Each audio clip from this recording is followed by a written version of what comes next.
I want to jump right into our topic for the day. So what I'm going to try to give us this morning is 7 suggestions for overcoming sin. Now, the first one is don't focus on it.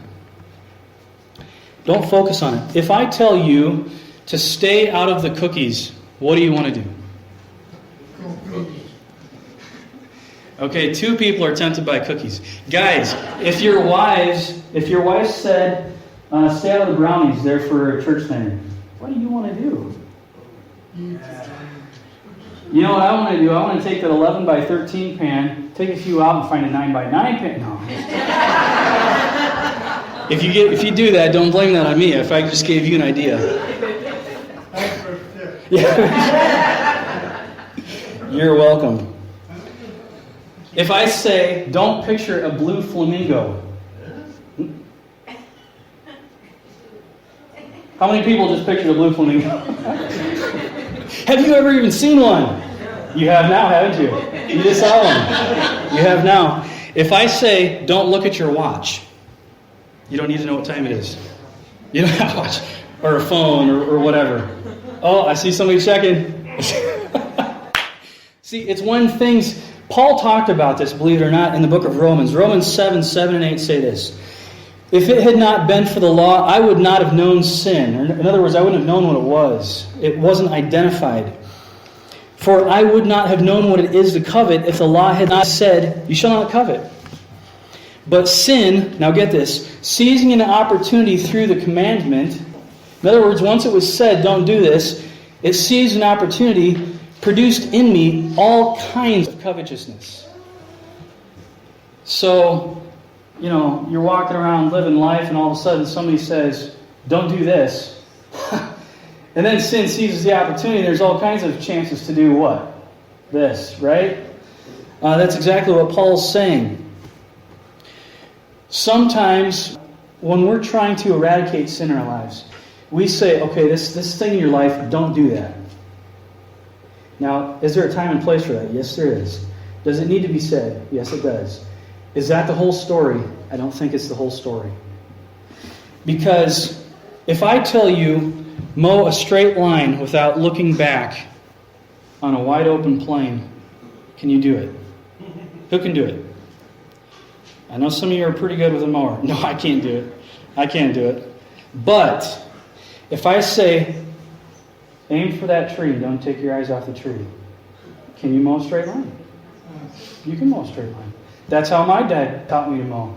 He said, forget about everything else. Just see that bush? Go for the bush. Don't be looking this way. Don't check your line. The workman that looks back is not okay. You know what I'm talking about? Look at the bush and just go straight for the bush. That's all you have to do. If you say to a child, don't spill any food on the new carpet, number one, you're setting yourself up for failure, or setting them up for failure. What's likely to happen?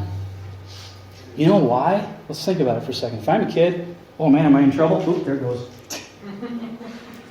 But if you say, hold over your plate while you're eating. Okay, I can do that. If I do drop food, where does it go? My plate. Big deal, right? See, it was a difference in focus. It ended up in a similar goal, but it was a difference in focus. And if you'll notice, the change in focus kept the other thing from happening, didn't it? You didn't even necessarily have to focus on it, because there was something else going on that did need to be your focus. And this just naturally didn't occur, right? There are so many people living lives zeroed in on putting off the old man, and they're not considering putting on the new man. And so if all you're doing is looking around the grass, man, I don't know if I'm mowing straight. Oh, I got to get this right. And you're always looking behind you. I don't know if it's not working. It's because you don't have a new focus. All goals require focus. I came across this quote and thought it was really appropriate. It says this: no matter how swift and straight the arrow, without a target there could be no bullseye. One of my favorite movie quotes from, maybe you've seen The Patriot, Mel Gibson, anyway. Aim small, miss small. Right? I mean, if you go out deer hunting, If you just say, take a shot at the deer, well, if you're okay with a rump shot or whatever, it's going to get away, right? But what if you say, there's a spot right behind the shoulder, and I want you to zero in right here. Aim small, miss small, right? In our Christian life, aim small, miss small. God has given us directives. He's given us areas of focus. And this involves everything that is putting on the new man. Ephesians 4:22 says this. Put off your old self, which belongs to your former manner of life, and is corrupt through deceitful desires. And to be renewed in the spirit of your minds, and to put on the new self, created after the likeness of God in true righteousness and holiness. I want you to see here that there's some ownership. When it's saying, when Paul's saying here, put off your old self, which belongs to what? It's your former manner of life. There's ownership, but that person's dead. That's why it's the old self. It's the old man. Who is it that you're to put on now? Be renewed in the spirit of your mind and put on the new self, created after the likeness of God in true righteousness and holiness. Well, the whole idea of being renewed in the spirit of your mind might sound a lot to you like Romans 12:1 and 2. I appeal to you, therefore, brothers, by the mercies of God. And that phrase is very important because without the mercies of God, I think this would be impossible. But by the mercies of God, to present your bodies as a living sacrifice, holy and acceptable to God, which is your spiritual worship. Let's pause there for a minute. What do we know about sacrifices? He's alluding to something that took place in the Old Testament, right? What do we know about sacrifices? Well, it's this. That at the time of death, or at the time of offering, that's when the examination happened, right? I mean, to take a newborn lamb or whatever, you don't know enough about it yet. You can't see a lot of things yet. So you don't know what it's going to be. But it's at the point of its sacrifice. So that would be the point of death. What is it? Is there any blemish? Is there any spot? Things like that. Well, see, here's the challenge. We are to present ourselves as a living sacrifice. So then when comes the examination? All of our Christian life, correct? So every moment, every day, we're to be examining our lives. And I talked about we're having communion tonight. That's a time where we introspect a little bit spiritually. We examine our lives to see if there's anything going on there that shouldn't be.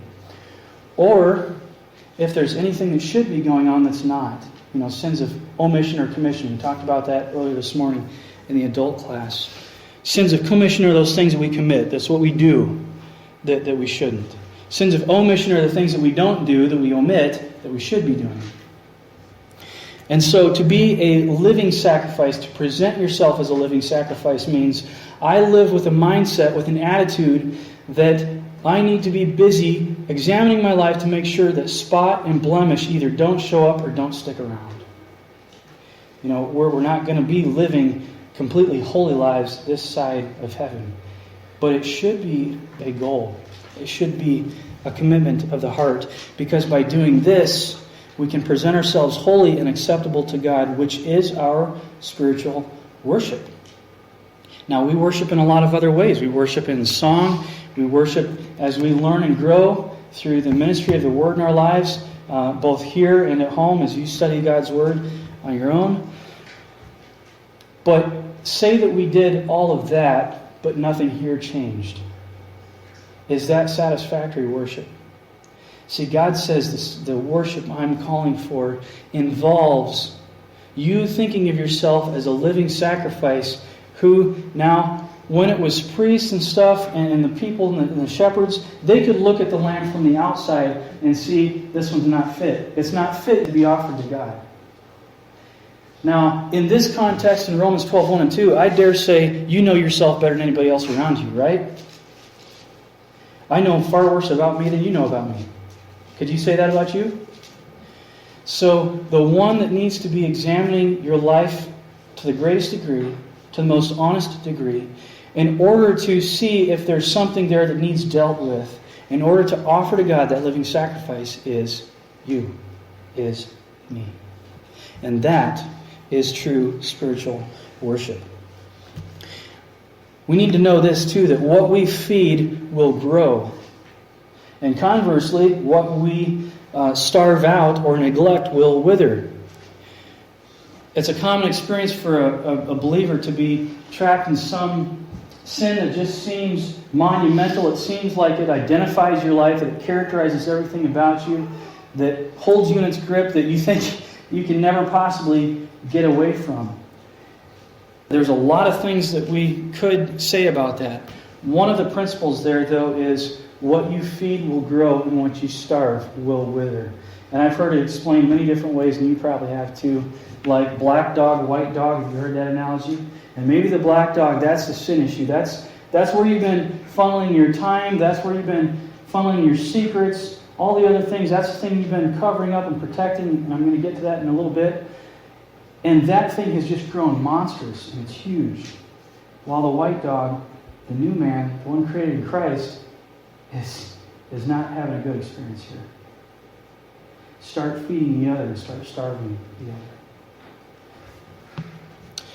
The Bible is very much needed for this process, and this is where we see it interweaving. Psalm 119:9 says, "How can a young man keep his way pure?" Now notice this.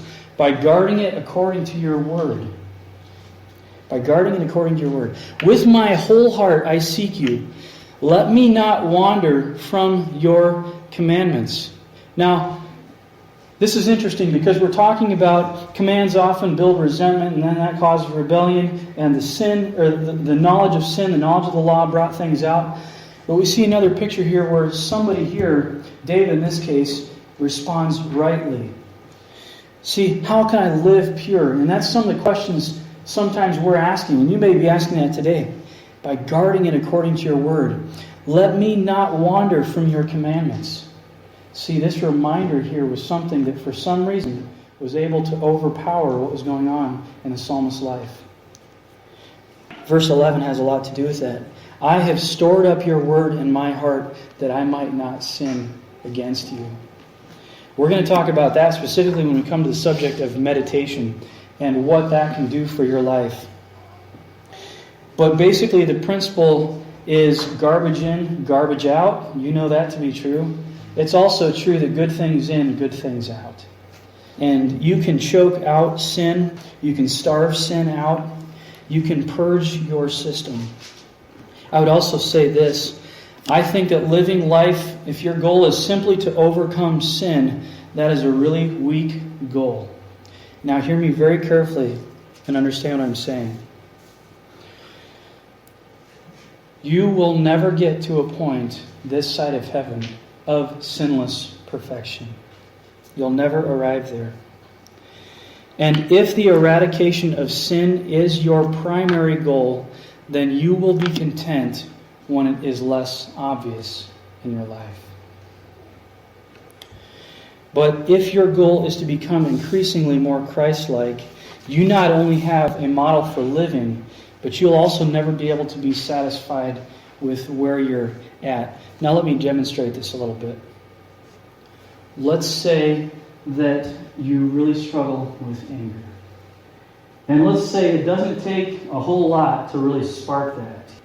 And when it happens, it doesn't matter whether it's around a spouse or a friend or kids or in an appropriate setting, right? There's not one, by the way. It just explodes. And it's all over the place. And you can't put the toothpaste back in the tube. And somebody's drinking shrapnel out of their skin.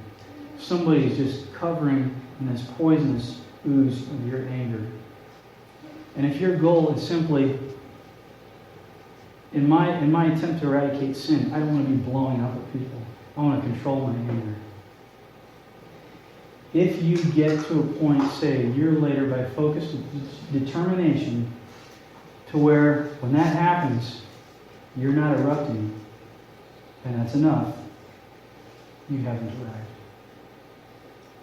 See, you've gotten okay with the unique expression of your sin because it's not as public.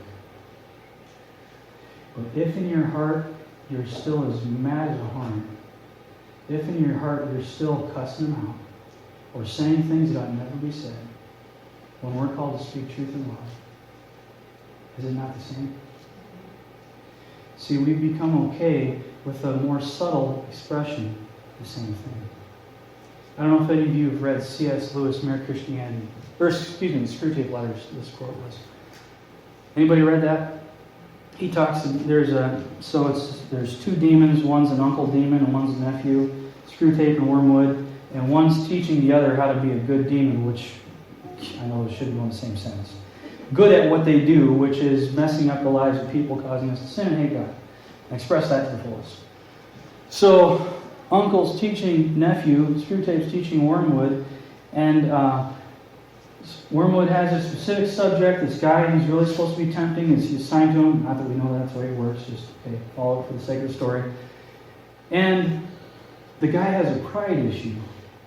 And he says, okay, well, if he's really praying about this and trying to grow and trying to work through it, we're okay if you can help him get to the point where he's so humble, he's proud of it. Have you been so humble you were proud of yourself? Think about it. It's more subtle, but isn't it the same thing? And see, if our only goal is to just eradicate sin and we don't have a bullseye focus of who's my life supposed to emulate, we can really easily, if we just stop the outward outbursts, think, I've kind of arrived at this point. That's not an issue in my life anymore. And somebody around you like, really? Not an issue? Because I can think of a few times when I remember it was an issue. Is that true? And sometimes others can see what's going on in our lives better than we can. And we're going to talk about that too. And that brings us to our next point. But I just say this to summarize that one. Don't focus on the sin. Make your goal to become more like Christ. Have a positive focus there. And secondly, don't fight on your own. Don't fight sin on your own, because sin thrives in isolation. Anybody know that to be true? Sin absolutely thrives in isolation. And it spawns in secrecy. We were not made for solo living.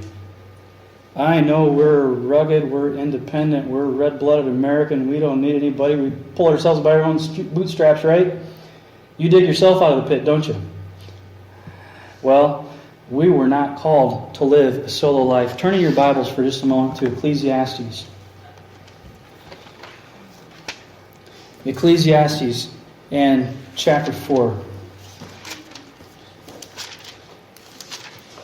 We're going to pick it up in verse 9. Two are better than one because they have a good reward for their toil. For if they fall, one will lift up his fellow. But woe to him who is alone when he falls and has not another to lift him up. Does your translation have an exclamation point at the end of that? It should have. Now, I want to point out something here. In the early part of verse 10, it says, for if they fall. Okay, it's talking about the two, right? If they fall, they can help each other, right? So two people fall into a pit. You've seen it before. Somebody can get up and lift the other one up, and they can come down and pull the other one out, right? So with the two, it was if they fall. What about for the next part? But woe to him who is alone when he falls and has not another to lift him up. It is far more likely to happen if one is taking the trip solo. Verse 11, again, if two lie together, they keep warm. But how can one keep warm alone? I remember some time ago, many years ago, I was going on a camping trip. It was Garden of the Gods, not the cool one in Colorado. This was down in Shawnee National Forest, down in southern Illinois. And we were, three buddies of mine, we were out camping. And we got into the campsite way late, like it was already dark. And if you do camping, I mean, we had to go in a mile just to get to our site. Trying to set up a tent in the dark. And of course, we didn't have the headlamps we should have had and whatever. So we get out on this, there's a lot of bluffs down there in Shawnee. And we are out on this bluff edge. Cool looking outcropping, really neat view. And the moon happened to be shining enough to where we sort of see what we were doing. So we get this set up. Well, it rained that day. So of course, all the firewood was wet. And nobody had clued us into birch bark yet. So we didn't, needless to say, get a fire going. So it's starting to get kind of cool. It's rained. We're trying to figure out how in the world are we going to keep warm tonight, because the wind had really picked up out on this bluff outcropping, and it was going to be kind of serious. Well, one of us had some plastics, so we sort of made like a little Boy Scout the angle thing and across, and we got our sleeping bags under there. Well, I distinctly remember waking up probably about 4 in the morning, froze to the bone. I was wet. I was cold. It had rained again, and it had rained underneath my sleeping bag. Anybody ever have that? My clothes were wet. Now my bag's wet. And it wasn't an insulated bag to begin with. And I am freezing. I look over. Here's the other 3 guys, huddled like a bunch of sardines or corn dogs or something, 6 feet away from me. Like, thanks, guys. Sleeping like a rock. Sleeping like babies. See, one couldn't keep warm by himself. And somehow, because I was asleep at the wheel and not paying attention, they had it figured out, right? And I woke up in my misery. You ever wake up in your misery and you look at your life and realize maybe the reason this is happening is because I'm trying to do this alone? Maybe you're right. See, this is why these are vitals. So we look at our lives and we wake up in our misery and your clothes are soaked and you're wet and you're tired and you're groggy and you didn't get to sleep and bad things have happened. And somebody needs to be able to walk into your life carefully and lovingly and say, are you like this with anybody? Well, I'm not into all that. I'm just kind of a lone wolf. Really. I used to think that way myself, actually. But it's not biblical. Which means it's also not by design. So it also means if you're going to insist on living that way, by design it won't work. So just don't be shocked. So if we're going to be stubborn and do it solo and not allow people to do this with us, which also means they know enough about us to confront us, to challenge us, to help us to grow, to encourage us, because we need that a lot too, don't we? Then don't be surprised when things aren't working. This is why it's one of these vitals. David, I get the idea, didn't at this point in life have anybody that could do this with him. Because when the whole thing happened with Bathsheba, and Uriah, he had him killed, nobody knew. Either nobody knew about it or nobody was saying anything to him. And David was letting sin fester. He was just letting it boil. He was letting it go. And you can look at Psalm 32 and Psalm 51 to see how that went. But God, because He fought viciously for their relationship, because God wanted fellowship with Him. God interjects. God sends the prophet Nathan and tells this story about a sheep and what would you do and what would happen. And David, as a former shepherd out on the little hills, this is a big deal to him. Well, I would do this and that. It's like, you're the man. First, absolute shock. Thought I had it covered. I thought nobody knew. I thought I got by with it. Enough time has passed. And God's saying, if you think I've forgotten, I won't forget. If you furthermore think that this doesn't matter to our fellowship, you're wrong. And if you furthermore think that I am not still in the business of restoring fellowship actively with my own, you're sorely mistaken. Because even on the days it doesn't matter to you, it matters dearly to me. So, in David's case, God had to send Nathan into his life to bring him back. And the message to David was, I anointed you. I delivered you. I gave you these things. I gave you the house of Israel and Judah. I also would have given you much more. One commentator wrote this: through Nathan, God explained to David that his sin was really a base expression of ingratitude. God's saying, I gave you all this, I would have given you more, and you had to go do this. And then I think what's worse, not coming quickly to restore the fellowship that God regards very precious, even on the days when we don't. One of the ways to not fight on your own is to learn to live with a lack of privacy. I won't take a lot of time to develop that, but that may be of some help to you. There are certain types of temptations, certain things in your life that you just need to learn to live with a lack of privacy. Just get it out there. Just don't have that kind of opportunity for secrecy. The Bible says, don't give sin a foothold. Don't leave any opportunity for the flesh. Don't leave any spot where it could climb. It looks like this. If any of you have ever done any rock climbing or whatever, kind of fun, kind of cool, a little bit dangerous. If we compare it to that, let's say we've got a wall here, a rock climbing wall, and sin just wants to scramble its way to the top of this throne, sit on the top, right? God is saying, sand and flesh, do not leave a toehold. Don't leave that toehold for sure, because the enemy keeps scrambling up there. Your heart wants that. Sand that thing flesh. Sand it off. Do not leave any opportunity for the flesh. So don't fight on your own. Find one or two people to grow with. Thirdly, and we'll end with this one. I really want to get to this one today. Refuse to cherish the sin. That may sound like a really weird word to throw in with sin, but it's one that Scripture uses. Psalm 66:16 says this, "Come and hear, all you who fear God, and I will tell you what He has done for my soul." This is testimony. "I cried to Him with my mouth, and high praise was on my tongue. If I had cherished iniquity in my heart, the Lord would not have listened." What does the word cherish mean? I looked it up just because it's always interesting to see just how far they can flesh things out. Here's what I found for the word cherish. To protect and care for someone or something lovingly. Wow. Think about that in terms of if I had cherished, if I had protected and cared for lovingly the sin in my heart, in my life. It means to hold something dear or to keep in one's mind.